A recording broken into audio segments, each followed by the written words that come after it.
and parts of other continents were covered by shallow seas, which were especially full of marine life. Many continents were stuck together, forming one big southern continent, Gondwana. Reefs formed in tropical seas. Asia was in bits and pieces and didn't come together until much later. Overall, the Silurian climate was warm and sunny, although places near the poles were cold. Land ho! Why were there so few plants in the Silurian?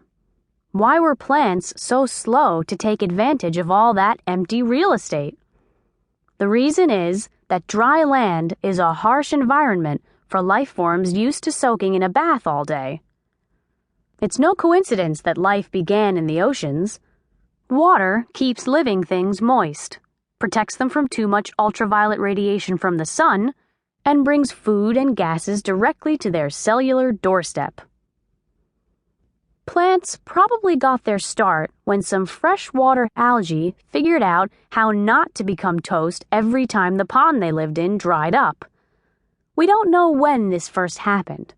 The oldest fossils of actual bits of plant are from the early Silurian, but scientists have found fossil plant spores that are much older. Actually, the very first colonizers of land might not have been plants at all, but lichens, which are a partnership between an alga and a fungus. To this day, lichens like to make their home on bare rocks, something there were plenty of in the Silurian. Lichens may have paved the way for plants by putting a first thin crust of living matter on the landscape. As soon as there were enough plants, fungi, and other goodies on land to provide some food, animals crawled out of the water to join the fun. The oldest animal fossils are of arthropods. Recipe number 1. How to make a land plant. Main ingredient: freshwater green algae. 1.